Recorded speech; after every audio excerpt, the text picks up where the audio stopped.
The views and opinions of the hosts and guests are their own and do not necessarily reflect the position of the management and staff of Guardian Network.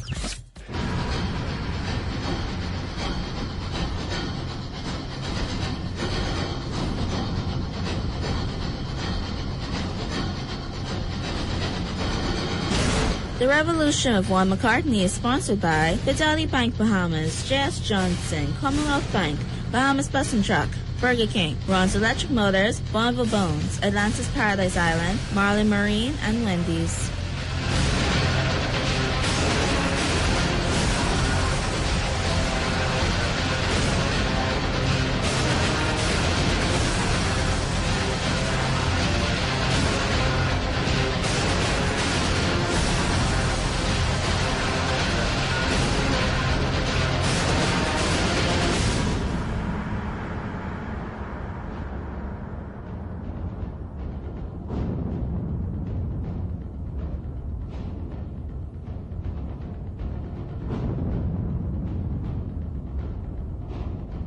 Good afternoon, ladies and gentlemen, and welcome back, or welcome, in the first instance, welcome back from yesterday to the Revolution here on Guardian Radio 96.9 FM. I'm Juan McCartney, so good to have you with us, as always.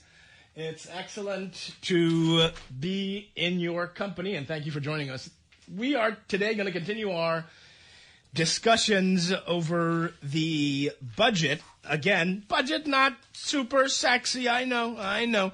But I've tried to explain to you over the last several days how important this is, right? Because ultimately it comes down to whether your taxes will go up, whether your services will be cut. And when that happens, you'll be paying attention. So my thing is, don't let it sneak up on you. Don't let it catch you by surprise, right? And always stay woke to understand that when the political spin comes, you can come with the facts. All right? If you keep up. If not, you're just going to let people who don't know what they're talking about tell you something, and it's not going to make any sense. Like last time we were talking about the VAT raise.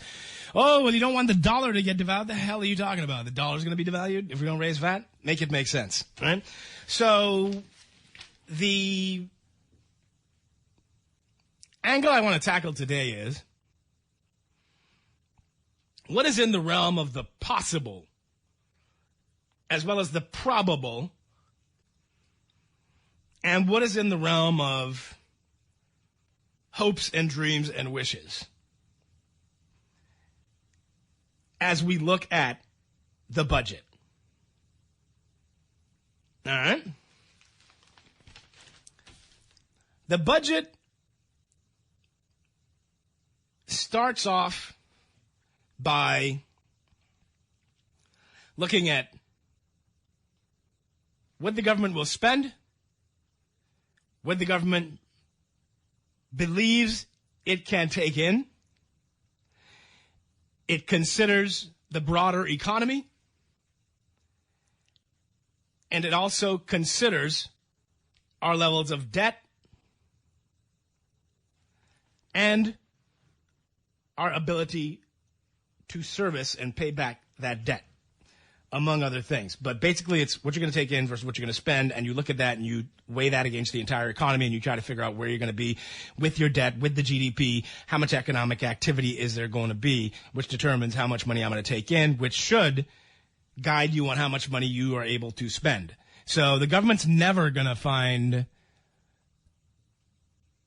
enough money to stop spending. Right? There's always going to be something new they spend on. So they're projecting about $2.4 billion. If the government brought in $6 billion, I don't doubt that they would find a way to spend $5 billion. All right? At least. In my mind, they'd spend the other billion too, just for good measure. But the government has to look at how much money it's going to take in and go, okay, what can we pay for? What can we finance? Right? And the money it spends over what it takes in, it will have to borrow in order to make up the difference. Now, you do have some governments that don't do that on a regular basis. I know there were several instances where the United Kingdom was able to fund its budget just on taxes. I think there were a few cycles there in the not too distant past. Sorry.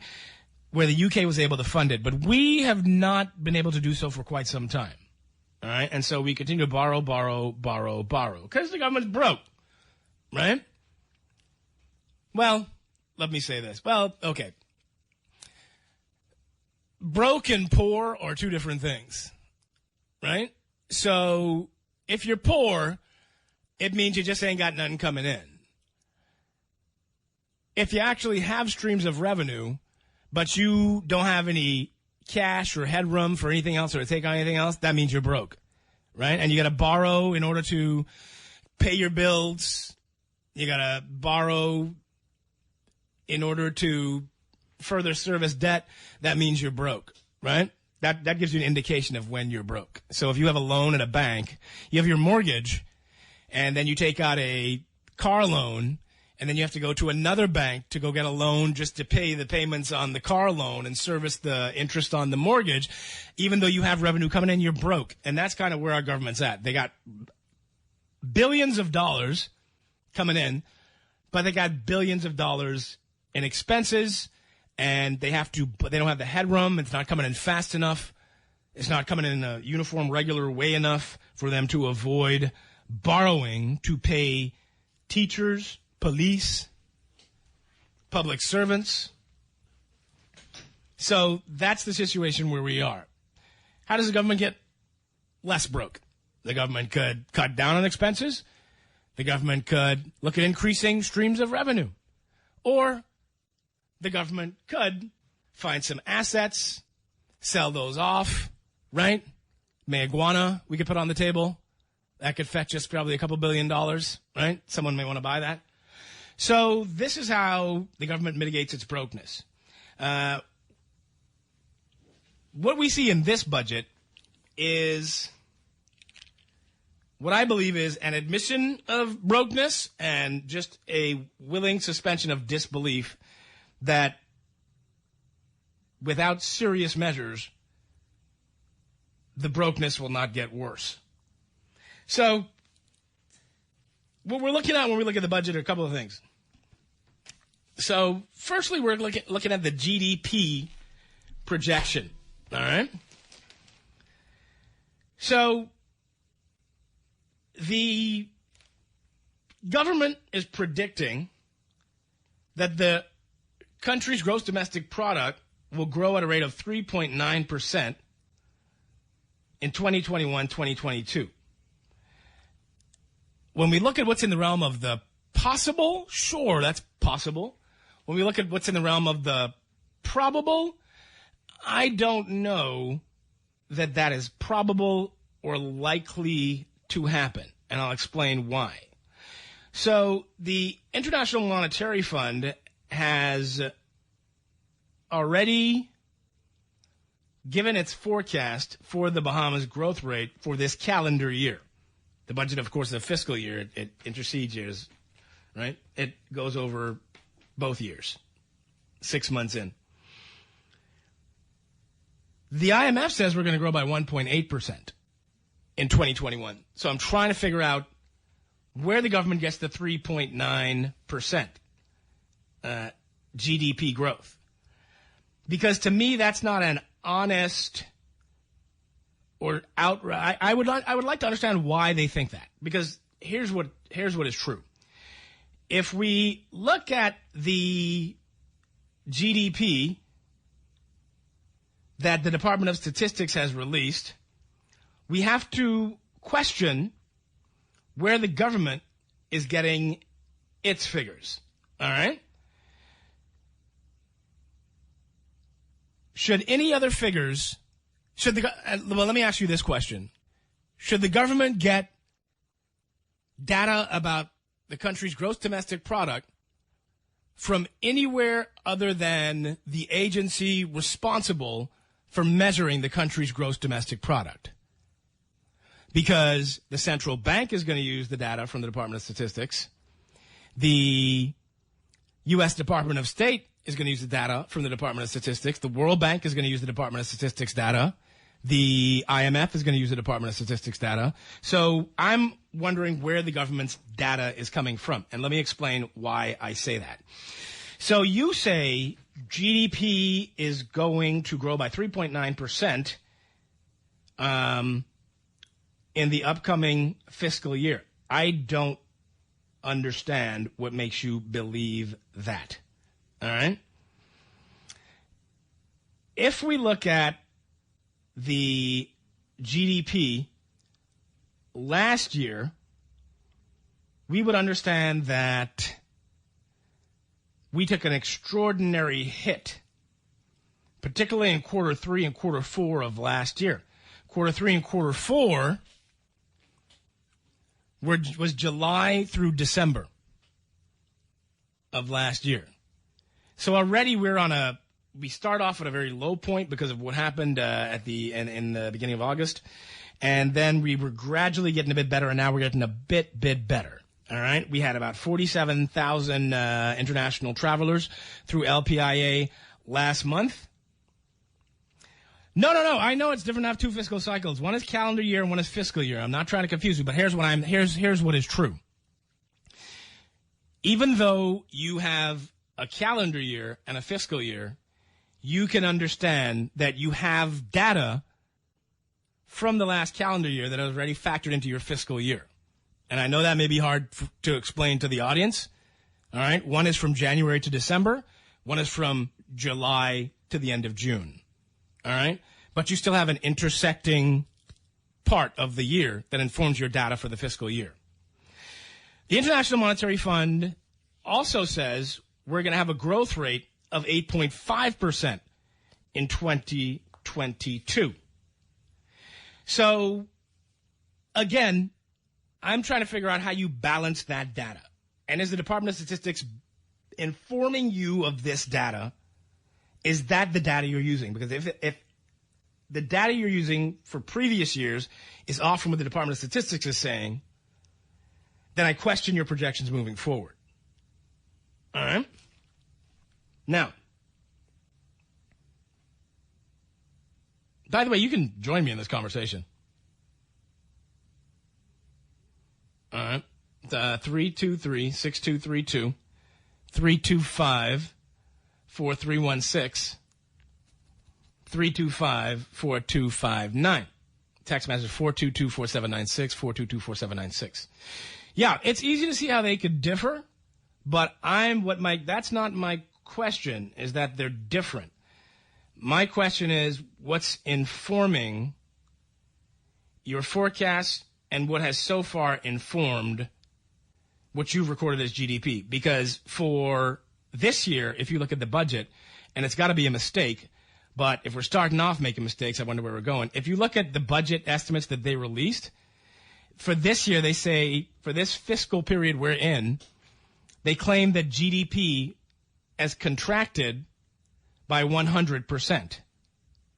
Now, we know that's not true. If GDP had contracted by 100% for this fiscal year, then all economic activity would have ground to a screeching halt, right? So, again, what's informing your data is my question. Because if we look at the calendar year last year, we can see where it contracted over 20% in quarter 3 and quarter 4, but yet you're telling me that the growth rate in current prices only contracted by 0.5%. Now, if you already have 2 quarters of data from that year where you see a contraction in each quarter of more than 20%, how do you get 0.5% for the year? And there was also a major contraction in the quarter before that. But if both quarters contracted by over 20%, how are you getting 0.5% for the entire year? Like, what's informing that? My question is, again, if you are looking at the growth rate in constant prices, according to the budget released by the government of the Bahamas for 2020-2021, you have a minus 100% growth rate in constant prices. All right? In real GDP, it's a 0.5% contraction. I don't understand what informed that.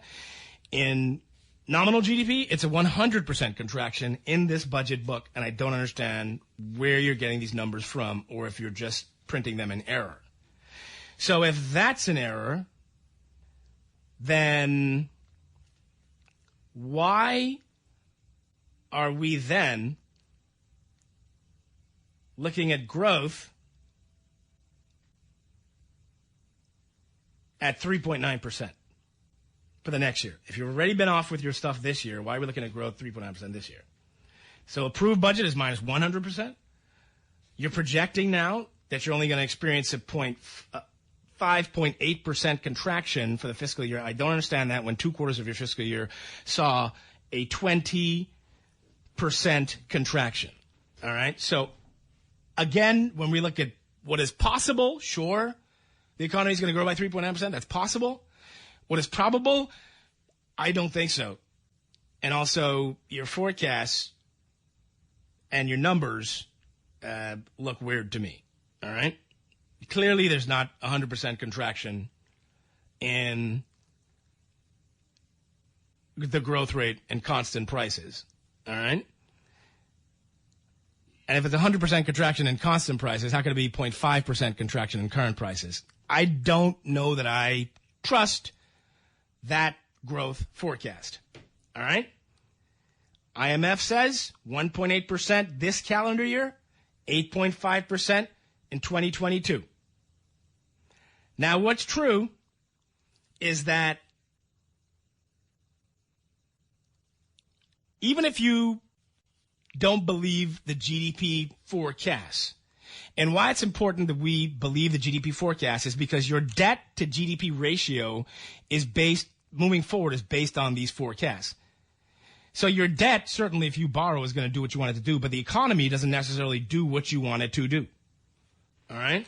So these are questions. So if we look at the debt to GDP ratio, the government is now telling us that for this year, all right, we're going to be looking at an 87.7% debt to GDP ratio. All right? That's based on what our projected GDP is, and that's based on how much debt we're going to take on. We got a call? Sure. Let's do this. Good afternoon. Welcome to the Revolution. Hey, Juan, what's up, my brother? Hey, what's happening? All is well. Juan, anytime you get on this topic, I always ask you, what is the end game? Okay, every day that you try to dissect this and explain this the best way you can to people. But the question is, how we going to and when and where we going to get this money to pay back? Because at the end of the day, Mr. McCartney, let's be realistic. You have to find a way of how you're going to generate this money. Now, you either have an opportunity or do the most, I wouldn't really call it critical thing. You could either cut the government sector, you can either raise VAT. You have to do either two of those things because, Vaughn, I don't foresee nowhere in this country that we can generate money to pay back. You realize that the money that has to pay back during this time of all of this borrowing, that your children might have grandchildren. You might be a great-grandfather by then. God spare your life to live. Yeah, they're going to pay for because it. My grandchildren everyone talking about they're so happy about the concessions and about customs. But people don't realize that we getting all of these free things, what is free now, but we still have to pay it back. Yeah, agreed. And no one is talking about that. Everyone is talking about flooding the employment line again with people, but no one is talking about how Mr. McCartney and how DeWitt is going to pay this money back. And Miami, I heard you said something that people really need to start to take things serious. Because every day that if you come on the radio and you try to explain to people, to persons about the budget and they're not understanding it or they're just looking at it from a political lens, then something is completely wrong with you. Yeah, agreed. Do it. All right? Yeah, but buddy. Keep up the good work, man. I like how you're dissecting it, my brother. All right. Appreciate you, man. Thanks. And he's correct. And we're going to get there in terms of the debt. Because the debt looming is the issue. Now, here's what's true. Just because you have a lot of debt doesn't mean people won't lend you money. All right? there are governments that have well over 100% debt to GDP ratio. They can still borrow money. What the lenders will look at, always, and we talked about this with the housing project, right? What the banks will always look at and the lending agencies will always look at is your ability to pay this money back. Now, governments get leeway because governments have tools that businesses don't. Governments can raise taxes. They have the power of coercive taxation, right? Governments can sell assets, all right? Ingram sold Statoil to Equinor, right? But as your ability to pay back this money gets strained, the conditions on which the money is lent get more onerous. And that's where it comes back to bite you, is when your debt servicing becomes too burdensome and you can't meet the payments. So, for instance, we're now at a rate of debt servicing of $500 million. I don't believe that it's going to go down next year, although they're saying they believe it will. But we're at a debt servicing rate of $500 million. In addition to that, we are putting $52 million a year, starting in the next fiscal year, because we'd stopped for a while, into a sinking fund. All right? The sinking fund, I explained to you, is to pay back debt. However, $50 million a year, even if we had 10 more years, all right, to start repaying these balloon payments on debt, that's not going to be enough money. So either you're going to have to put more money in the sinking fund or you're going to have to find more money come 9 years from now. You will have due a $200 million payment on a $600 million loan from, they said he didn't sell Borco. It was a private sale, but they got the taxes. Okay, fine, fair enough. Yeah. BTC then, all right? So I know he sold that. So BTC, that was a state asset. He sold majority ownership of it, all right? In 9 years from now, we're going to have to find $200 million to pay back the first principal balloon repayment on a $600 million loan we took out last year. That's $200 million in U.S. cash in addition to whatever we're still paying on debt servicing. 3 years from now, we're going to have to pay back, I believe, and someone correct me if I'm wrong, the first principal balloon repayment on the $100 million loan that they tabled a resolution for, we're taking out with the World Bank. And that payment, I believe, is going to be at $30 million. So that's $30 million cash. So you see where this gets strained? You're now spending $500 million here. You're putting aside $50 million here. Your capacity to pay this money back, people are looking at it, they're going, can they pay? I guess they can pay this money back, but how sure are we that they're going to pay this money back? Right? That they can easily pay it back. So we have to be very careful about our debt. All right? The government believes it will only run about a $500 million deficit. The government believes that because it thinks it will collect a certain amount of money. If the deficit goes beyond $500 million, the government will have to borrow in order to fund it. But you say, Juan, we don't have to have the deficit go beyond $500 million because we just don't have to spend all the money that we intended to spend. That's not going to happen during an election year. You already cut back money on capital work spending over the previous years. You boosted it some this year. You're going to have to execute that work in an election year because you're clearly not looking at austerity. How is the government going to get this money? All right? Mainly through taxes and fees. What are the government's greatest revenue generators? Well, three of the government's greatest revenue generators. Because if you look at the fiscal snapshot, they lay it out for you with VAT, and it's also in the budget. All right? So let's look at where the government gets its greatest amounts of revenue. All right? The greatest amount of revenue brought in by the government is, anyone tell me where, anyone can guess where? From what? Value-added tax. That's the cash cow. Now, the government projects it's going to collect $845.4 million in VAT in the next fiscal year. That is an increase in VAT collection of $179 million. Now, if the government misses that by half, that's $90 million added to the deficit. What is the likelihood of the government missing this number? High, right? So this government has hit none of its revenue projections.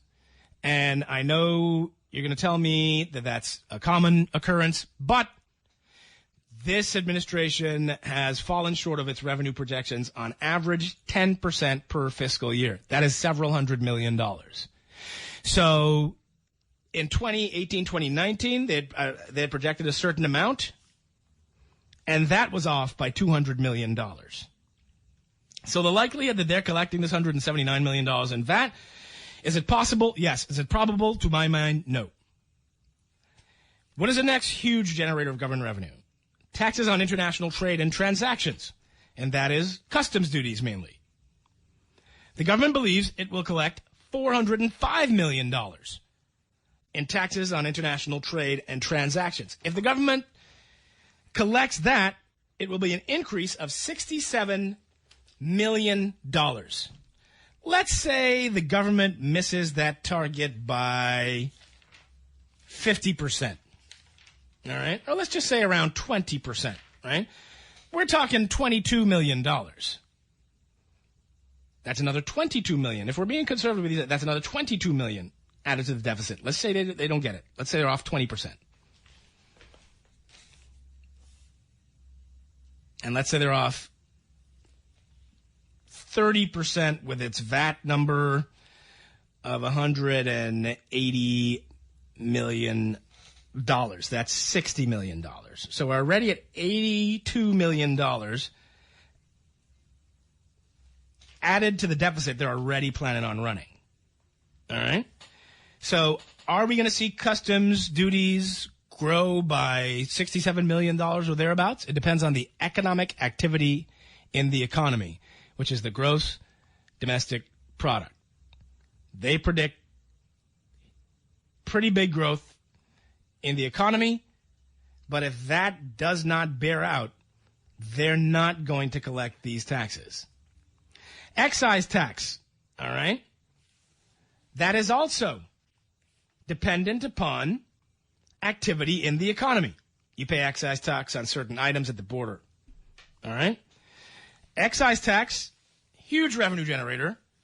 The government believes it's going to collect $236 million in excise tax this year.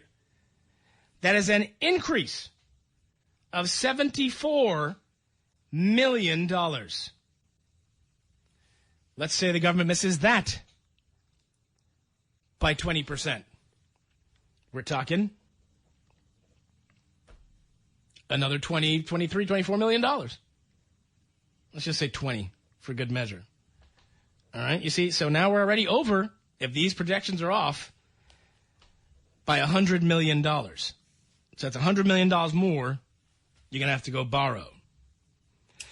Another big tax collector, revenue generator, is real property tax. The government thinks that it's going to bring in real property tax collections at $158.8 million in the next fiscal year. $159 million the government thinks it's going to collect in real property tax in the next fiscal year. That is an increase of $54 million over this fiscal year. That's real property tax. Now, what informs the government's view that they can collect 50% more revenue in real property taxes. The government said they'd done a valuation exercise where they've added $9 billion worth of land, of property, to the real property tax roll. Now, I don't know if I buy that in terms of, is all that land taxable land? And will you meet the threshold from that? The government also says it's going to start garnishing rents payable to commercial property owners who have delinquent taxes. All right, so they think they can make up $54 million. Is it possible the government's going to collect $159 million in real property tax over the next fiscal year? Yes. Is it probable? No. Is it likely? No. And here's why. This is the same administration who, when the 2020-21 budget was laid last July, right smack dab in the middle of the pandemic, budgeted real property tax collections at $130 million. Tens of millions of dollars more than the previous year. Why did the government think it could collect $130 million in taxes? Well, the government said it was going to do revenue enhancement measures. It was going to go after delinquent real property tax people, and it was also going to offer a discount for paying up your real property tax if you were delinquent. The government realized $11 million from that exercise, not 30. The government came back in the mid-year budget and revised that number down to $100 million from $130 million. So when the same administration that told me it was going to collect $130 million at the beginning of the last fiscal year and didn't, tells me that it's going to collect $154 million over the $100 million during this fiscal year, I don't believe that off top. So you've undershot by $30 million, right? You budgeted $130, you came back revised to $100. So I'm going to say you undershoot again by another $30 million with your real property tax collection. All right? So now we're at $130 million added to the deficit. I hope you see where we're going with this. The government says that it believes it can collect. We got a break? Okay, that's fine. Let's break, and we'll talk about this issue of gaming tax. And just what seems like a willful ignorance of the fact that the gaming tax thing is challenged, all right, from a government perspective and a gaming house perspective. We'll take a break, and we'll talk about that on the other side.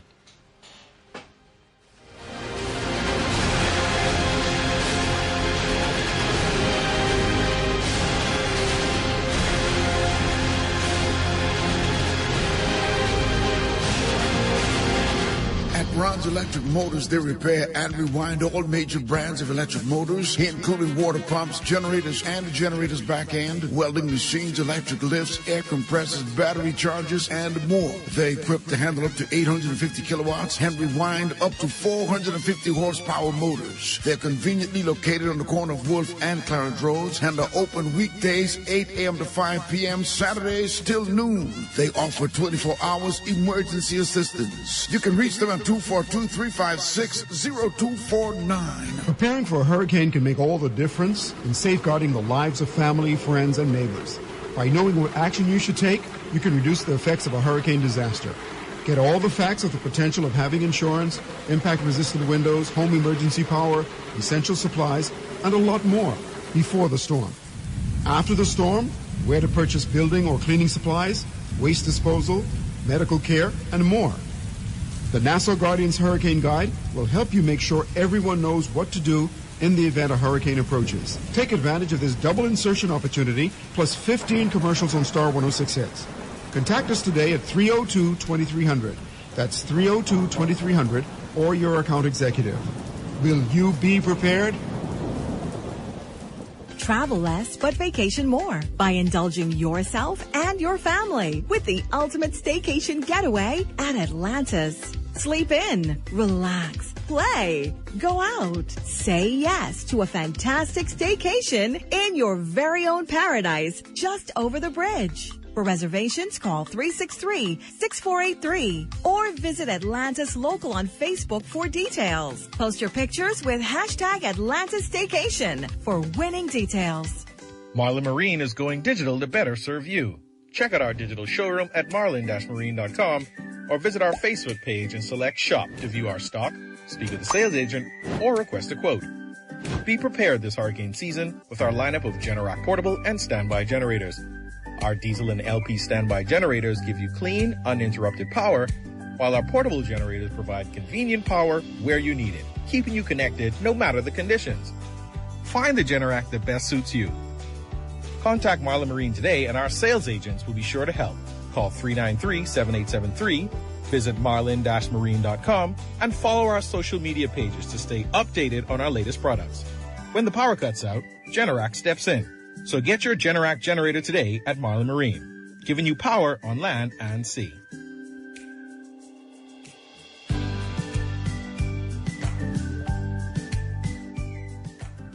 Everyone should experience a brand new car, but not everyone can afford one. Until now, Bahamas Bus and Truck has the answer.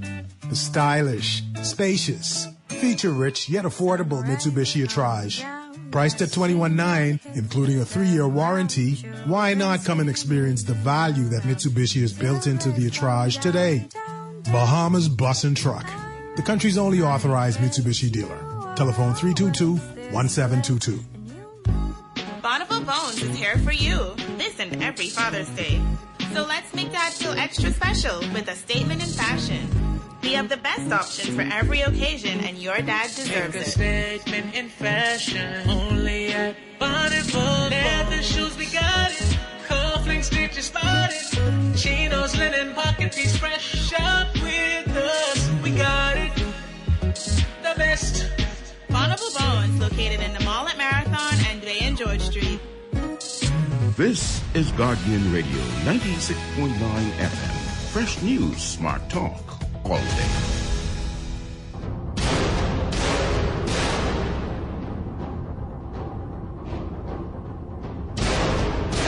Good afternoon, ladies and gentlemen. Welcome back to the Revolution here on Guardian Radio 96.9 FM. We're examining the government's projected revenue streams and trying to figure out what it is that they're actually going to bring in. We're going to, in the next hour, examine some of the spending and try to figure out why it is that they're spending the way they're spending. All right? So we talked about taxes on international trade and transactions, mainly customs duties. We talked about real property tax. We talked about value-added tax. We talked about excise tax. Okay? We have so far given the government a conservative estimate of undershooting these numbers based on their history.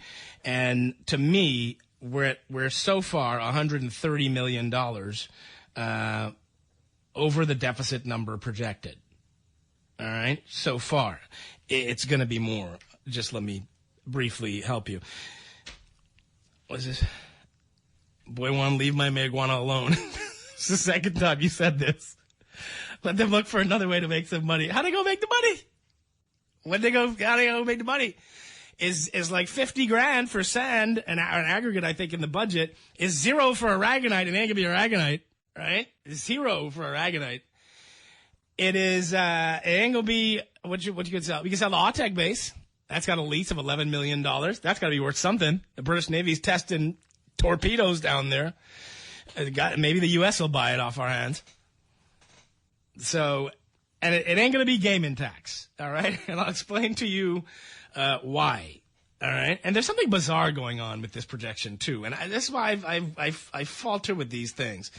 So if you look at this, right, the budget, if you look at the gaming tax issue all right, I want to get the exact head. Taxes on specific services is the head. All right. If you look at casino tax, so the government's saying they're going to have economic growth of 3.9%. We're going to collect more VAT. We're going to collect more customs duties. Okay, because you're presupposing the tourists are coming back. So if the tourists are coming back, why is it that you are only projecting a $2 million increase in casino taxes year on year, yet you're projecting a $17 million increase in gaming taxes. Here's why I don't think you're going to collect $41 million in gaming tax or $17 million more. First, you've never collected the amount of gaming tax you've projected you would collect. That's the first thing. The second thing is the gaming house operators are extremely litigious. Yeah, they will go to court fast when you challenge them, even though the government has, to my mind, every right to levy taxes on the services. Right now, this matter of a tax on patrons' winnings, which is where they believe they're going to make up $15 million plus, is before the court. It has yet to be implemented. It has yet to be instituted. It was supposed to be done from January. It's not happening. Right? So why is it, if you know you're not collecting this money, you've budgeted to collect this money? All right, so you're not going to get it from gaming tax. I'm going to throw that whole $17 million onto the deficit. One shot. All right? So we're now at $150 million over where our deficit was projected to be. The government is also projecting that it's going to collect a vast amount of money in the Department of Immigration, much more so than last year. All right? And I'm looking at this very interestingly to understand the thinking behind this. It says, hey, Juan, why don't you invite Marlon Johnson or Kwesi Thompson on your show to explain these figures? Think they will show up? Yeah, Marlon's welcome to come anytime and explain it, as well as Kwesi Thompson, he who does not like to answer questions. Did you watch the budget press conference with Marlon Johnson and Kwesi Thompson? It was opaque, to put it gently. All right, but Marlon Johnson is certainly welcome. I don't think he's in any way afraid to come on and explain or attempt to explain what it is that he is seeing. In fact, I would welcome him. I think Nahaja had him yesterday, and from what I heard, he, was strained to explain it rationally. Like these projections will actually, bear out. All right, so we'll take a call, and then briefly we'll go through the immigration tax because I don't want the caller to hang up. Good afternoon. Welcome to the Revolution. Hello, good afternoon. Are you there? Did you fix the board, or is it just me? No? Everything's good now? The caller's not there. All right? Not a problem. Okay, so the government believes it's going to collect a lot of money through the Department of Immigration. All right? I also wonder why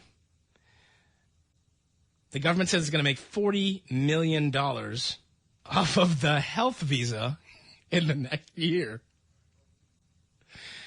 We're budgeting the health visa as revenue now? Shouldn't that be a revenue neutral operation? Shouldn't that be the least? Anyway, if we look at immigration fees are anticipated to come in at more than $15 million over this year. Does your economic activity bear that out, that you're going to collect $15 million in passenger fees, et cetera, like that? Permits and residence fees are going to come in more than $10 million, the government projects, over the last year. The year after that, more than $5 million. What makes you believe that? Do you think the economic residency thing that you've done is going to bring in $10 million more over the next fiscal year? Are you planning on increasing the work permit prices to bring in $10 million more? What makes you believe that that's going to happen? The government has also budgeted robust growth in business license fees and international business license fees as well. Now, I'm not going to add the immigration overrun or anything like this. or the immigration surplus or anything like this to the deficit. But if you could see just through a cursory exercise what we did, that's $150 million that we could comfortably look at and go, the government's probably not going to collect that. All right? The number could be more. As I told you, they've exceeded $200 million off in one fiscal year. So the number could be more. So, again, we're constrained to understand how you're making these projections. We got a call real quick before we go to the break. Good afternoon. Welcome to the Revolution. Hi, good afternoon, Juan. How you doing? Hey, right here, buddy. You're short on time. You sure you don't want to call us back? Yeah, please. I'll catch you on the next side because I really want to jump in along with you. Okay, we'll do that. So let's take a break for news, and then we'll come back and we're going to talk about some of the expenditure side, and you can also weigh in as well, and we'll deal with some of your text messages. Stay tuned.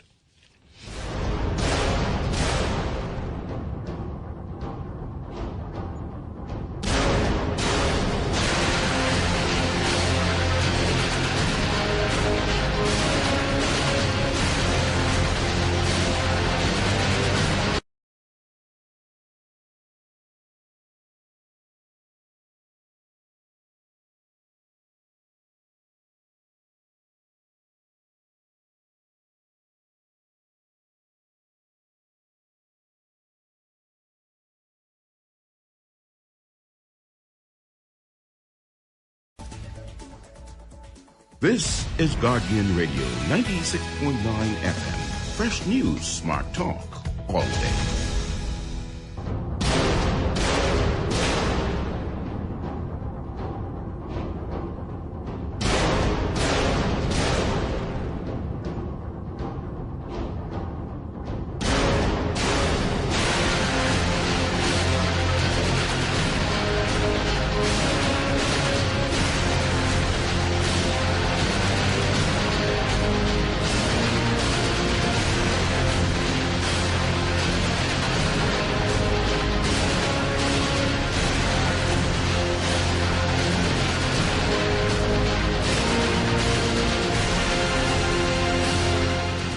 Good afternoon, ladies and gentlemen. Welcome back to the Revolution here on Guardian Radio 96.9 FM. My name is Juan McCartney, so good to have you with us. Earlier we were talking about some of the revenue projections and whether they are probable, likely to be achieved. I've got to give you some room for error because you've made errors in terms of your projections. Well, let me not say it was an error in terms of a projection. All right? So you made a projection. You did not meet the projection. No one's going to take you out back and shoot you. However, we have to be able to believe that you are being realistic and conservative enough in your projections so that you don't come out on the other side of this and go, well, we didn't get it, so deficit increase, borrowing increase, debt increase, tax got to go up, something got to give, we got to send people home, etc. And you look at some of the things that the government is paying for, all right? But you can weigh in if you'd like. 323-6232, because I want to talk about some expenses and other stuff like that. 325-4316 and 325-4259. Good afternoon. Welcome to the Revolution. Good afternoon, Juan. How you doing? Hey, what's up, buddy? Everything's good, buddy. And good afternoon to the nation. A very good analysis, by the way. You sparked my interest immediately because it's the level of conversations that I love and enjoy most. Thank you. One, you left off at speaking somewhere around the business license fees, immigration fees, and those sorts of fees, right? Yeah. And you had indicated that they were expecting around $50 million for immigration fees, around $10 million for some other kind of immigration fee, and then a substantial increase in business license fees, right? Business license and IBCs. They're looking at about $66 million, so that's a $17 million increase almost in immigration fees, and then $10 million more in immigration permits. Okay, I want to tie it in before I get into my comment on that particular part of your comment. I want to tie it in to what jumped out at me when you were explaining these numbers. This tells me, one, that the government of the Bahamas, they are projecting this venture that they're seeking to pursue with wealthy expats coming to the country, right? And seeking to conduct business from the Bahamas. I think this is where they are projecting this level of revenue to come from, right? The $10 million, yeah. And however, It doesn't speak to the immigration fees, which would. Are you able to tell us what was the amount that was actually collected in immigration fees versus the $50 million that they're projected? No, they're projecting $66 million, but they say they're going to get $50 million by the end of this year. So I can only go off what they say they're going to get by the end of this year. Are you able to tell us what the numbers were that came in under the previous term, fiscal year? I got to check real quick. Hold on. It looks like 50 million. No. No. Okay. All right. Fine. No, not a problem. I'll just work from the premise of projections, Juan. What this tells me, Juan, is in an environment where unemployment is extremely high in the country. Well, listen, before you say that, here's the thing. They collected $52 million in 2019, 2020. For July through March of 2020-21, they collected $20 million, but they anticipate they're going to get $51 million by the end of June. So that tells you that there's a $30 million increase. There's a $30 million increase in the last quarter. Right. They may not realize that, and so you have a point. And so Juan, what that tells me in terms of looking at the numbers, because the numbers do speak and the numbers tell a story if you pay close enough attention, right? I learned that early on in accounting from my previous bosses at Gomez and Gomez Chartered Accountants when it was Gomez and Gomez. What happened? But and Mr. Gibson, but nonetheless, Juan, at a time when we have record levels of unemployment in our country, record levels of underemployment in our country, record levels of frustrated workers in our country, the government is seeking to create a revenue stream of an entity that was never meant to be a revenue stream for the government. Never meant to be a revenue stream for the government. The government is taking its focus off of creating growth in the economy, and it's placing its focus on jobs being taken out of the economy by persons who would be the ones to pay this additional $30 million, which is an astronomical amount, right? In immigration. That's a major concern, which needs to be examined a bit more closely. The government has a lot of explanation to do on that particular account. But Juan, earlier today in your newscast, the Central Bank of the Bahamas gave a statement, right? Mm-hmm. And they indicated that spending on building materials for construction services in rebuilding efforts will further negatively impact foreign reserves, right? Mm-hmm.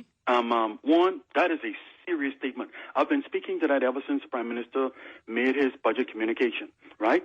What that is saying, one, is the policy that the Prime Minister has implemented as Minister of Finance is a very scary policy, one. Most of our foreign reserves are built on borrowed monies, right? Mm-hmm. We do not have any means right now to match what we have borrowed in foreign currency through earnings from tourism, which is primarily responsible for bringing in that foreign currency and bolstering our foreign currency reserves. Yeah. And so instead of being very careful with policies that is implemented, the government recklessly implemented a policy which will, no doubt, send tens, possibly hundreds of millions of dollars in material purchases out of the country, which means when these people purchase these things in Bahamian currency, has to be exchanged through central bank with change, right? Mm-hmm. Which will dramatically impact our foreign currency, our foreign reserves. Right. Yeah. Right. Yeah, and that's a serious concern. One on top of us having to repay these monies in foreign currency, when with the interest payments in the interim and with the balloon payment when those balloon payments come due. Right. Yeah, the balloon payments are going to hurt. You're going to cramp your stomach. When you got to start paying hundreds of $1 million back. We are only, if the Bahamians think that the budget exercise that we are about to go through is all that there is, they're in for a rude awakening. We are only at the beginning of this budget exercise, one, and it won't end until this government is out of office. Because what it means in essence, one, when they are missing their budget projections, as you are rightfully pointing out to the country, it means that they aren't going to have the revenue to meet the expenses, which means they have to come back to Parliament and borrow whatever shortfalls we are experiencing in the country in order to keep the country running. And if they don't borrow those funds, one, it means in essence, based on the financial language, that they will either have to fire a ton of civil servants, or they will have to sell off some of our assets, like what they did with with BTC, or they will have to settle one with increasing VAT even further, or finally one, they will have to go to the IMF. And so those are the four options, one, that this government will be forced to pick up, which they are trying to ward off currently. But if you look deeply into the information, into the financial information in their budget report, you don't see any realistic foreign direct investments that is going to come and save the government. You don't see any policies of revenue generation that is going to come and save the government. And as it relates to their projections on revenue, as you rightfully pointed out, they have never hit any of their revenue projections in the entire 4 years that they have been in government. And so, one, we are in serious trouble in this country. Yeah. We are in serious trouble. I'll end on this point if I can, Juan. Mm-hmm. In addition to all of that, Juan, when you look at their tax credit policy, right? Mm-hmm. For VAT. You know what I'm talking about, Juan? Yeah, the refunds? Right, where they give you that $400 the $400 credit for the job thing, yeah. Right, Juan, that only works, Juan, in a business that is already performing, in a business that is realizing the kind of revenue that is required in order to meet that VAT payment at the end of the day. Most of the businesses in this country are small and medium-sized businesses, and they are struggling to keep the light on in this country. A lot of them, Juan, when you look at the... You told me you were ending here, Anton. I have other callers and texts, you know. When you look at the VAT collections in this country, it is extremely down, and so that is an indicator, one, that most businesses will only take advantage of that because there's a tax being paid by the government, but you will not realize anything from that program because the economy needs to improve at the end of the day, and our foreign reserves will continue to be troubled, and the domestic business will continue to be troubled because when behemoths have the opportunity to get VAT and duty-free exemption on importing items, it means that the local economy is going to continue to suffer and strangle for a long time. Thank you for the opportunity, Juan. Okay. All right. Thanks. And you know that it's lengthy, Anton, but you do make some good points. All right. I will say that as long as you're talking sense, we can talk, and you often talk sense. Not always. Good afternoon. Welcome to the revolution.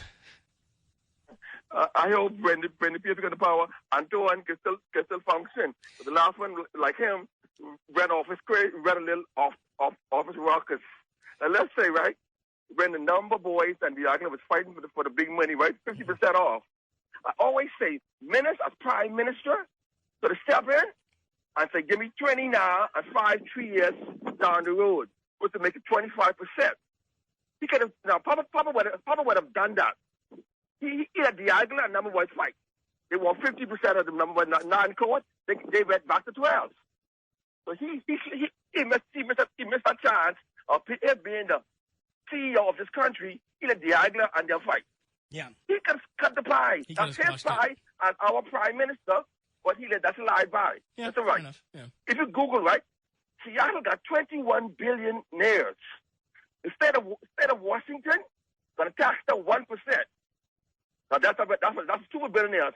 So it's like Jeff Bezos but owes state taxes of $2 billion more.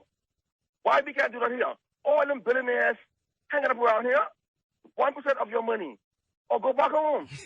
I do think they'll go back home if you hit the billionaire. I don't know, man. I gotta, you know what I'm saying? Are you talking about billionaires living here? Like they, you know, because they may go somewhere else. You know, Cayman ain't too far. You know, you gotta be careful. Turks ain't that far off. Just start hitting up every billionaire. I'm all for people paying their fair share, but be careful with what you ask for. Here's why the gaming thing also, they're saying, won't work. What has happened is the emergency order has limited the number of hours that the gaming houses can actually operate for people to come bring cash in. The emergency order has also closed the web shops on Sundays. The emergency order also limits who can come in the web shop and play, all right, or how many people can be in the web shop. So the web shop market, the web shop owners say, the local gaming market has shrunk due to the pandemic, due to the emergency order. All right. The money you think you're going to realize you're not because you've impacted our business model. What has happened is more people have drifted toward those gaming operations that are still unregulated. What the web shop owners say is if you start taxing the people's winnings in the legitimate gaming houses, they're going to go to the black market again, where their winnings are not taxed. Therefore, you're not going to realize this money, and you're going to drive our customers away. So they're trying to make this argument to the government, like this is you're constraining our business to the point where you're killing it before it has a chance to really recover. Good afternoon. Welcome to the revolution. Juan, how you doing? I'm great. How are you? Wonderful, Juan. Something just happened. I'm going to be real quick about it. I'm realizing within the last couple of weeks, Juan, and I don't know who you got to call in concerning consumer prices. Mm-hmm. But Wong's and several of these other places, plywood is up. I don't want to call any names. Mm-hmm. Okay, I won't call no name. I'm sorry. Yeah. But anyway, plywood is up at $52 and $70 in some places. Yeah, it's doubled. In times like these, is that something that the government has control over, or consumers? Can we at least try to see if we get someone on the radio who could explain to us why these prices are going so high? I could explain it to you. Can you? Yeah. The pandemic has interrupted the flow of construction supplies globally. So it has halted the production of construction supplies, staples like plywood, nails, screws, all right?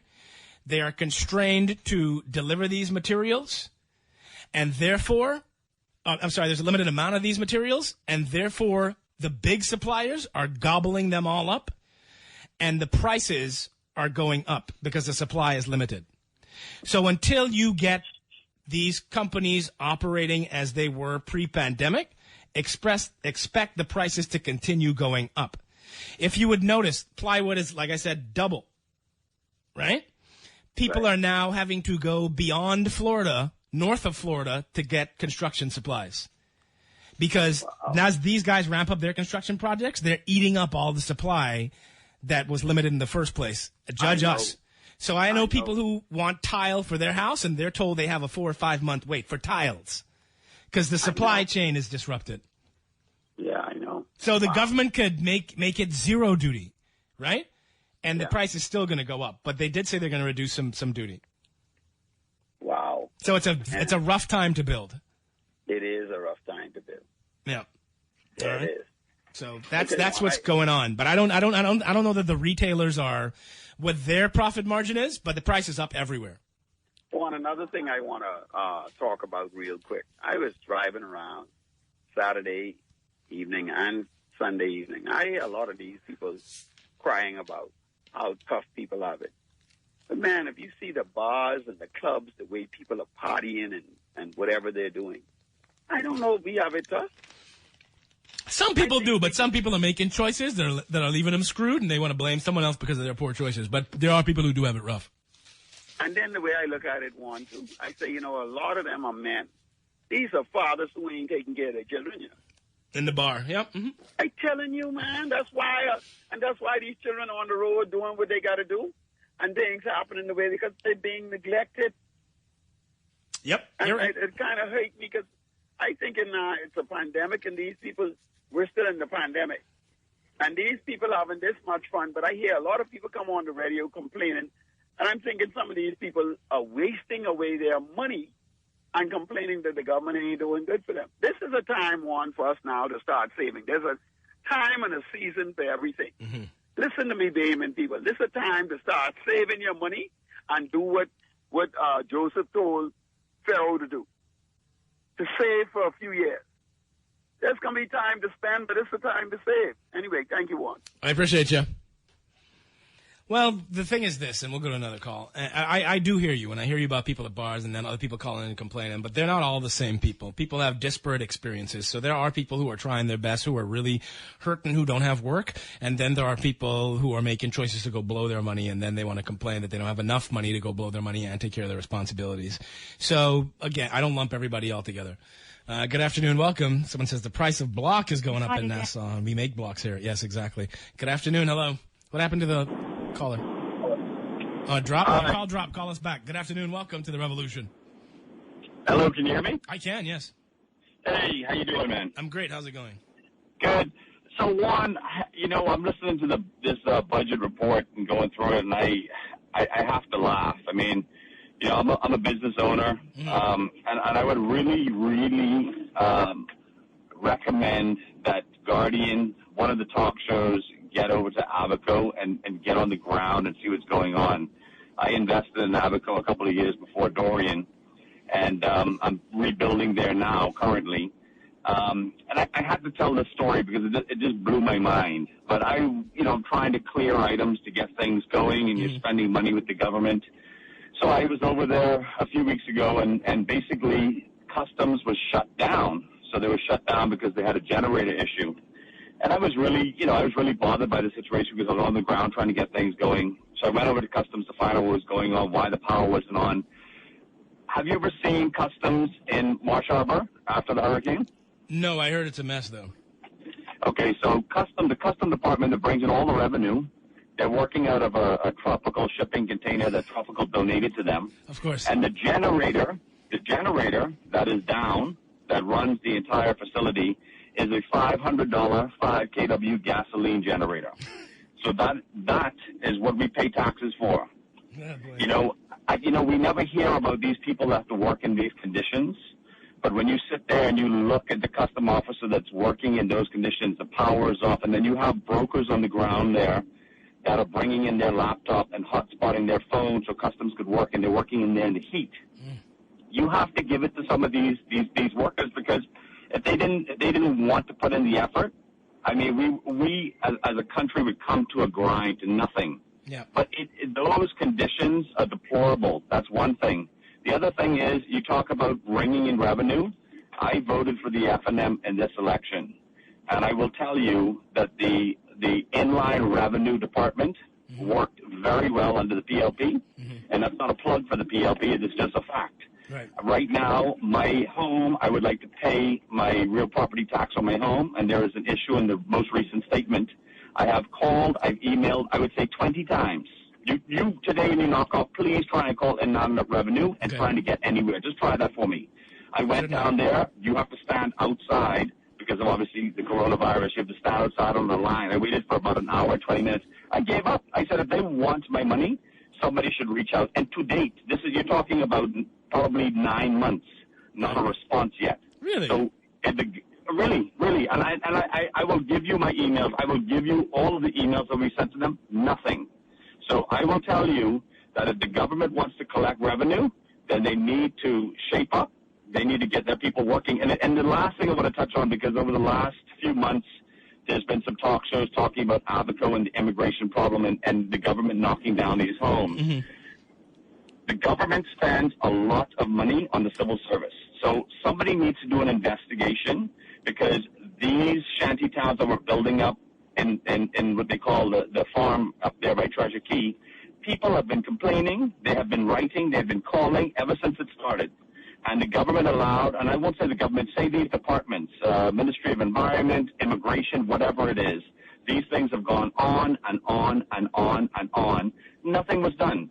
So you have to ask yourselves, is the ministry responsible, the government, or is it the civil service agency? Because if there is, somebody needs to be fired. Somebody needs to be terminated. We're hiring all of these people that are supposed to be working, and then you have a budget that comes out. Now, I have not heard one note from the government about cutting salaries for government workers. If the government workers are efficient, fine. But if you're having this level of inefficiencies across government workers, somebody has to be held accountable, and we should not be paying for this level of service.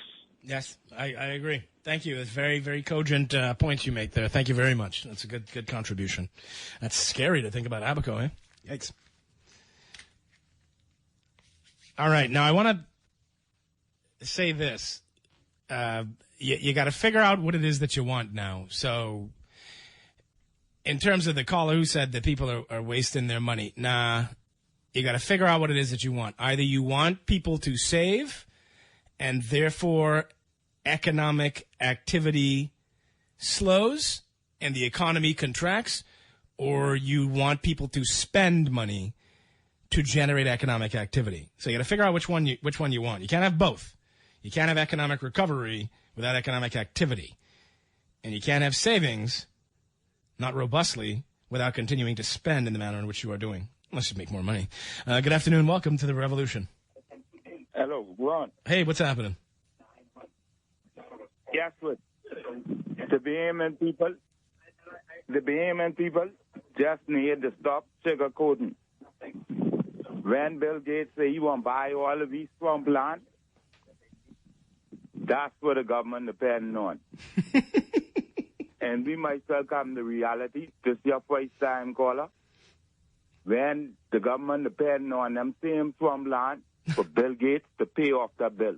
Thank you very much. All right, that could be. They might be waiting. I don't know if Bill Gates is in the market. He's busy tracking chips in people with vaccines. This says, please bring on Marlon and ask him these same questions so you and the rest of us can understand the figures. This is his field, and he can break it down. Yeah, I'd like him to come on. I'll ask him to come on. It says, hi, my favorite journalist. Thank you.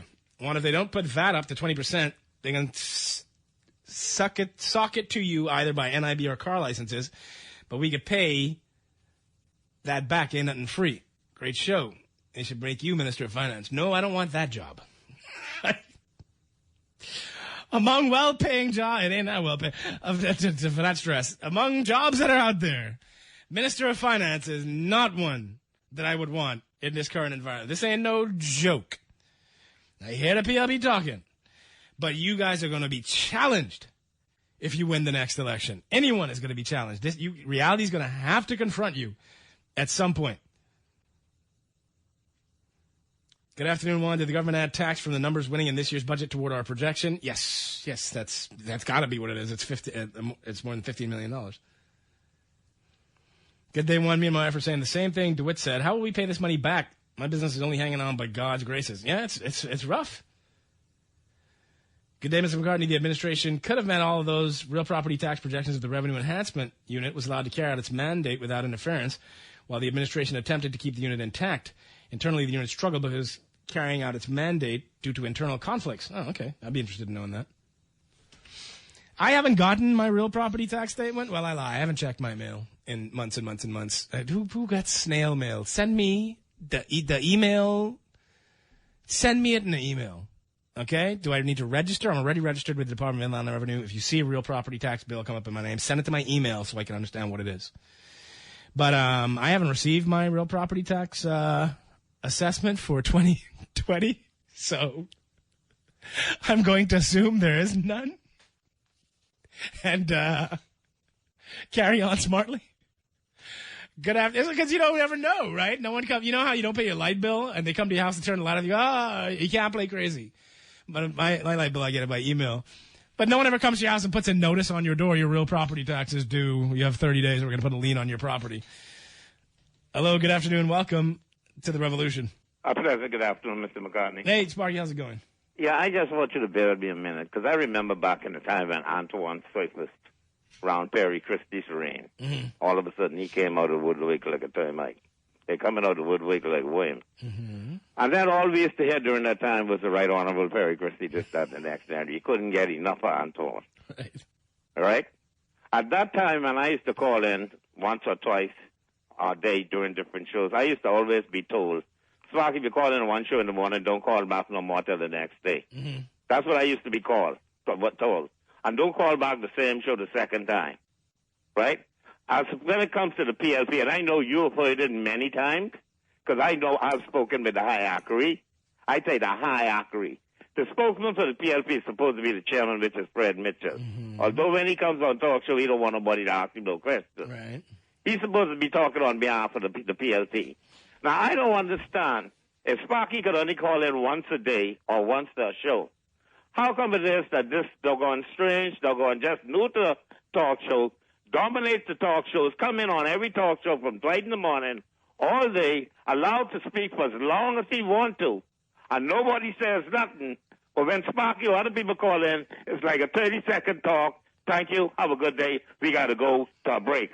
How come does Antoine have some favorite guest in there, and he's not the spokesman for the PLP party? He's causing more harm to the PLP party than anybody else because people tired of him. I tell you that, and you know that, because you hear a lot of people in the PLP say they tired of him. Have a good day. Okie dokie. Good afternoon. Welcome to the...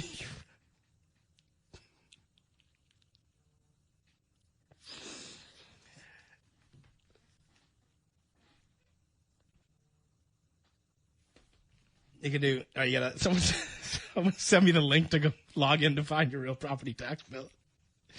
Am I registered? I have a business license registration. Do they know me? Do I just put my name in? I'm gonna send them. I'll call them. I so want to pay my real property tax. That's a great priority for me. Good afternoon. Welcome to the revolution. Hi, Juan, how are you? I'm great. How are you? You can hear me? Hello? I can hear you, yes. Hello? Hi, Juan, how are you? I'm great. How's it going? Okay, I just want to remind persons in case they forget. It was the PLP under Michael Alcides who raised VAT. So if they would have been, sure they'd put VAT up. No, they introduced VAT. If they're VAT friendly. Pardon me? They introduced VAT. They put VAT on us. Yes, it was Michael Alcides. You forget it. Who was the one who raised VAT? Well, it wasn't he his put VAT idea. on us. It wasn't his idea, but, you know. Pardon me? I said he was Minister of State for Finance, but it wasn't his idea. Uh-huh. Yeah, but yeah, the PLP put VAT on us. That ain't no question. Yeah, no, I mean, for the last time, it's strange if, you know, they wouldn't make a change or no different, they would have to increase VAT. No doubt about that.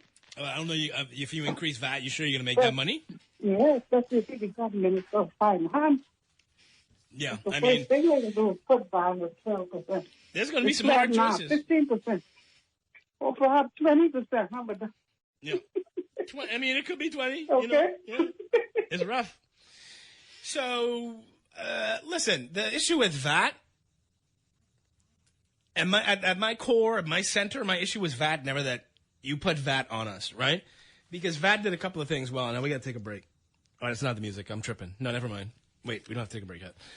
So my central issue was never that they put VAT on us, right? My issue was that you said you're putting VAT on us for a particular reason, and you did not follow through with that. And it was nonsense, right? And that was my entire issue with VAT during the last administration. All right? Don't tell me you're going to do something. It's for a specific purpose, and then you go do other stuff with it. Right? And don't put it on the purpose. Don't use it for the purpose which you said you were going to use it for. Now, these said raise VAT, and no, I couldn't predict. And I ain't using Dorian, all right? Because Dorian didn't wipe out the entire economy. It accounted for a significant segment of the economy, but it didn't crush everything, right? But Dorian was bad, right? I see in the budget he was saying Dorian was responsible for, like, way more revenue than Abaco and Grandmama ever gave to the Treasury. But anyway, in the communication. VAT, I'll be brief with this. The problem wasn't VAT itself, right? It was just you didn't do what you said you were going to do. But what VAT did do was it leap forward Bahamian businesses in terms of record keeping, in terms of being able to monitor what they brought in, and in terms of having point-of-sale systems that could actually help them track and modernize their businesses. So VAT, in some respects, the implementation of VAT was a good thing. It leaped forward, all right? The Department of Inland Revenue, well, they created the Department of Inland Revenue. It leaped forward, right? How the Treasury would communicate and operate. You understand? So VAT isn't a bad thing in and of itself. It's a regressive tax, and you don't want to do too much of it. But don't tell me you're going to put VAT on us and the debt's going to come down in a couple of years. Don't tell me you're going to raise VAT and then the debt's going to come down in a couple of years. Because this is the second time now that you've said this about VAT and the debt, and it never pans out the way you say it's going to pan out. So I no longer believe you when you tell me you're raising these taxes because we have a debt problem, all right? Even though you do raise the taxes when you say you have a debt problem. But I no longer believe that that's going to take care of the debt because it somehow never does. Good afternoon. Welcome to the Revolution. How you doing? I'm good. How are you? All right, man. All right. Well, Sparky let it all out just now. See, and I always say, what Anton does, he don't care what topic is on, which host on the talk show is on. What he does, he comes on, right, and he pretends that he is contributing to the topic that is being discussed, and then he rub it right in, and then what I don't like, he start to blame the government. What I don't like, he shouldn't be allowed to call. I don't hear him say today, but he always do on these different talk shows calling the prime minister this what-if, no good prime. He shouldn't be allowed to say that. He should be allowed to sit on these shows. Sparky was right. Okay. Okay. Now notice, you guys are calling in to complain about Anton, who did not call in to complain about anybody, but simply called in to comment on the show. I know he can be long sometimes, but Anton does make germane points at times. Good afternoon, and here we are again discussing a caller rather than discussing a topic. Good afternoon, welcome. Hello, good afternoon, welcome. Hi, good day, Juan. How are you? I'm great, how are you? Good. I called earlier. I was so excited there. I called the working conditions with customs and what we have to face. And I want to make mention of how the government in this budget has cut the revenue, not the revenue, but they've cut the budget for customs. Yeah. And yet, this department has gone tirelessly during the pandemic and even up to the day working. And amazingly, haven't had a promotional exercise in 8 years. Nor do we have a confirmed executive. So it's amazing to me to see that they are looking for a department to collect revenue, but aren't showing much interest in this department. That's but a great first time call, I just wanted to make mention of that. No, that's a great point. Thank you for that. Yes, thank you very much. All right, let's do some text messages. We got another call. Let's do another call, then we break, and then we deal with our text messages. Good afternoon. Welcome to the Revolution. Good afternoon. Are you there? One more time. Good afternoon. Welcome. Nope. All right. Let's go to break.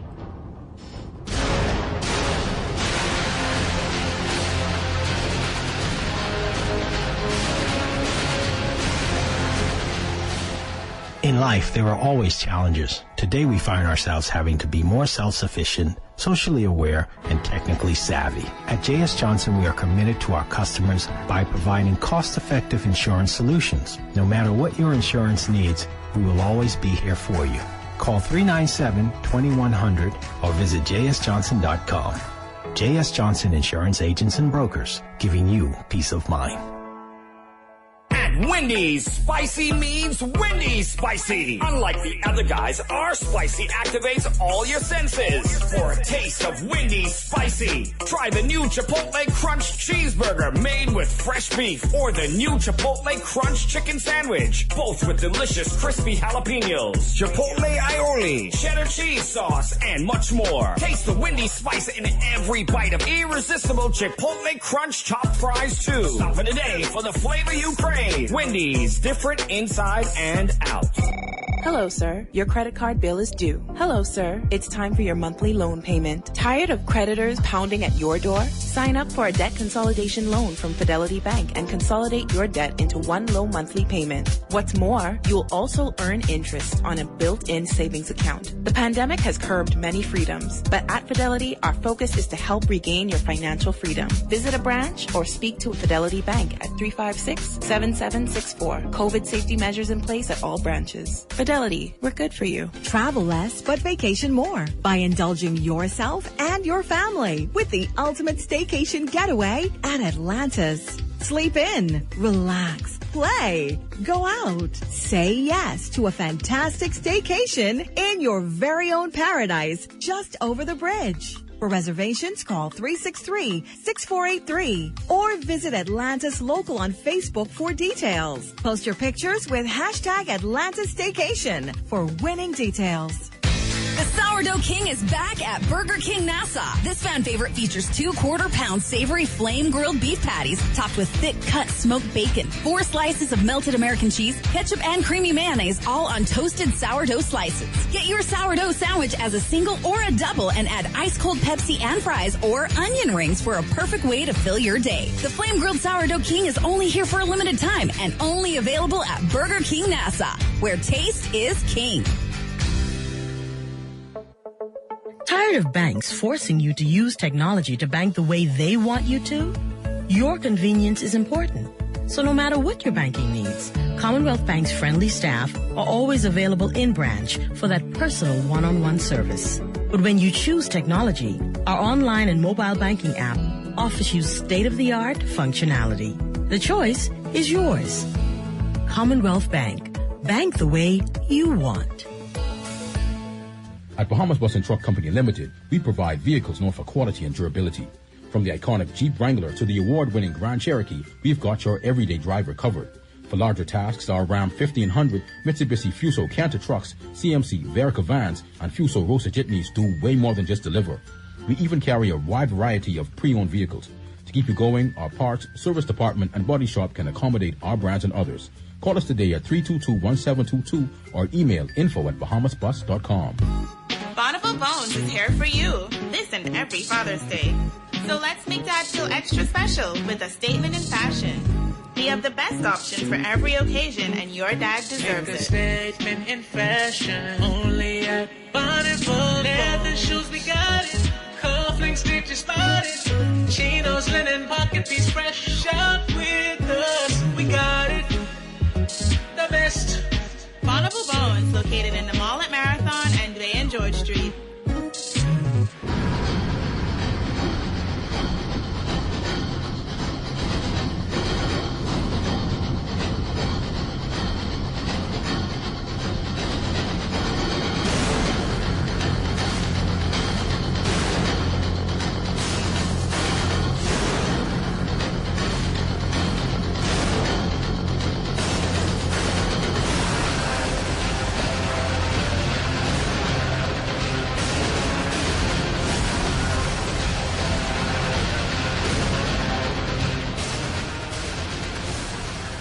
Good afternoon, ladies and gentlemen. Welcome back to the Revolution here on Guardian Radio 96.9 FM. We're just going to deal with our text messages.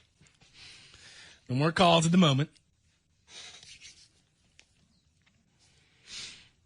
This is, so the government basically wants us to believe they'll collect real property tax from people who lost their jobs, were furloughed, or worked reduced hours due to the pandemic. People are in catch-up mode, whether they were directly affected or not. Most people had to help someone who was. These taxes that went largely uncollected for years when people had money are definitely not a priority for people now. Not when BPL and mortgages and school fees are in arrears. The purpose of this whole budget presentation seemed to be to announce concessions in time for election season. My only thought after hearing is, it was with what money? Good question. Because I don't see it. I don't see you meeting these projections. I hope so. I hope so. But I don't see it.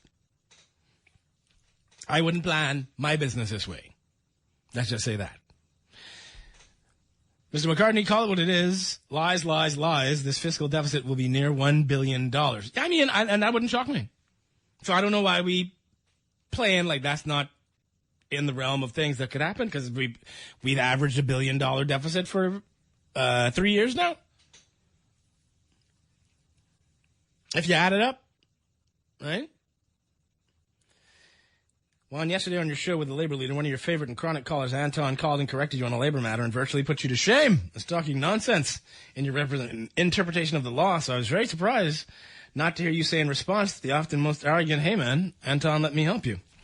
Do you feel better? Is that what you do with your day? You like sit there like in man, like trying to figure out how I feel about Anton calling me? Like that's the core of your existence, or you just have some time to worry about how I feel.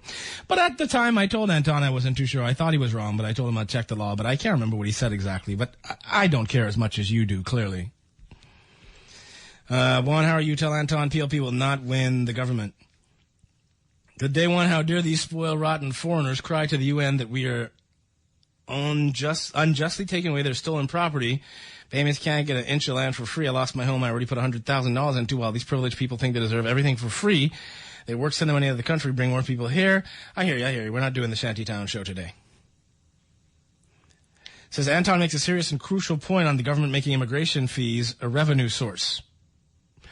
Yeah, but I don't have a problem with it. I don't have a problem with that. When I think Guardian Radio pays Anton to call this show to talk, and you don't stop him, Lord. I mean, I try to hear him out. He does take too long at times. This says the people in the bars ain't spending that much either. These businesses are also suffering and closing down. Remember, during the lockdowns, people were hanging out in the food stores like a social event. It gave the impression that major spending was going on. Juan, what happens to the thousands of suggestions that were sent by the Economic Recovery Committee? My suggestion was cameras in all government offices and fire those who go to lunch for 3 hours, show up late, are rude, etc. Time to stop paying them for being lazy. Hey, Juan, they can charge you more for your second personal vehicle. Other countries tax your pets even. With debt going up, taxes will be on everything. What happened to the vanity license plates? I wanted one of those. Juan, can we as Bahamians stop acting like we're not aware of the fact that we're paying civil servants for non-existent and mediocre services? Good day, Juan. Sparky venting about Anton was hilarious. We got everything. It's not even become like a forum for... Let me rephrase that. It drifts away from a forum of relevant topical discussion when we just complain over personalities of everyone. So you think I'm arrogant. You think Anton is running on too much. And then we get away from actually making any progress and learning something, right? So I don't know if you're listening to be informed or what it is at this point. But I'm going to keep trying. I won't give up on you. I'm committed to the cause of helping Bahamians better understand what's going on. I won't get it right all the time, but I'll try my best to always get it as right as I can. When I'm sick of Anton, you just allow him to spew truth. Oh, Jesus Christ. This is... Juan, I tried to access my NIB statement online, but I was not able to get it. I sent NIB an email, but no response. Can we get our personal NIB statement online? I'm not certain that you can, but I don't know. Good day, Juan. I'm just sick and tired of living in the Bahamas. Can't wait for Canada to reopen. Got to take a break and hope that the Bahamian government gets it right while I'm away. Yep. You take a break if you need. Mm-hmm. It says income tax will help us out of this, but the politicians don't want a percentage of their income to go to the government. This says, what is the VAT money used for now, Juan? Is it actually reducing the deficit? Nope, not that I'm aware of. Do you think this administration is utilizing it as intended? They really don't have a choice at this point. They had a couple of years where they was trying to do it. Still couldn't get it because they didn't realize the revenues that they said they were going to realize. And then they cut capital spending to make the deficit come in line. But I don't know that I would have done that.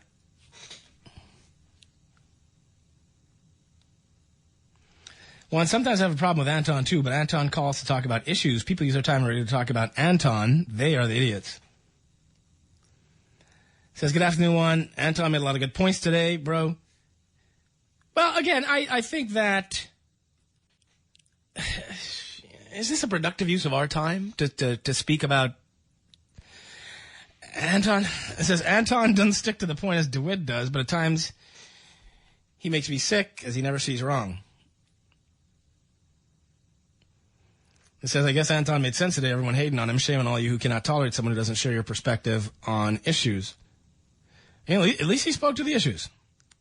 All right. It says, Juan, a byproduct of VAT was supposed to assist helping businesses by implementing a point-of-sale system where they can track their income expense and get a better understanding of their performance of their businesses. However, many businesses fail to implement the system. You'd be surprised to know the amount of medium and small businesses that are still operating manually. Yeah, I went into a business the other day that I thought, was pretty astounding. They were doing the ring-in cash register. I was like, huh.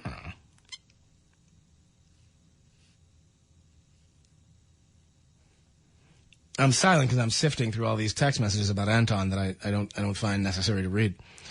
One, the government can fool some of the people, but they can't fool all the people all the time. This government doesn't have any idea about the new budget. It says, perhaps this administration is going to hold off going up on VAT for the next party and use it as an election ploy in the future. Things that make you go, It says, lay off the income tax talks, please. Don't need no government taking my money directly so they have more money to mismanage. All right, we get time for a call. Let's do a quick call. Let's do it. Good afternoon. Welcome to the revolution. Hello, good afternoon. Are you there? I'm good. Wonderful, sir. I'm calling to congratulate you, sir. Okay. On the way how you are a host warrior, or put it warrior host. Okay, you stand your ground on every parameter and defy those that think you should say what they want you to say. Okay, I am here to congratulate you for standing your ground, and also too. Have you ever heard a Haitian rise up against a Haitian? Have you ever heard a Chinese do the same thing? Or even a Jamaican here in our country go up against each other? This morning, Louis George, who is Haitian descent, he stood up for the Haitians that the UN came to check out. Okay? What I'm saying is that why would we call into your talk show and talk about Anton instead of talking about the water and Pinewood Garden or the housing project or even something built in the honor of our national hero, or even some more money for those ships that are on the water that is leaking? Okay? Why not something concrete? Why is your mind on Anton? Okay? You're going to be hurt because the day that Anton wins his election and you have to go to him for something, well, use the hurt man. Okay? But Juan McCartney, you be encouraged. All right. Okay? Thanks. And stand your ground, my brother. Thanks a lot. All right. It says, we can't do any more calls. This says, the reality is the budget presented would never satisfy all, but unlike the PLP, when they were in office, their budget presentations were seemingly aligned with friends, family, and lovers. All right? This is one I've always had a question about VAT. If a business reimburses the government for VAT, is this done based on landed cost before retail pricing? If so, wouldn't this create a surplus? And what the business keeps is VAT at the retail level grosses more than at the landed level. I got to examine that question. Send it to me tomorrow, and we'll look at it. So I am praying, and we're going to continue these discussions, and we're not going to give up, right? So like any journey, there are times when it gets rocky, and we're going to continue going through it, right? Through all the shenanigans, through all of those who have some personal level of vitriol for me when I've done nothing to any of you. We're still going to continue. If you don't like Anton Collin or Sparky Talk Collin or Amos Collin, we're still going to continue. And at the end of this journey, we are going to come out the better for it. All right? I know we will. We're going to come out more informed. We're going to come out more aware. We're going to come out more courageous. And we're going to come out understanding that in order for the country to be revolutionized, the people must first revolutionize their thinking and behavior. All right? We got to go. Shavargo Lang's up next with Z Live Off the Record. You guys, as always, take care out there, be good to each other, and have a great day, Bahamas.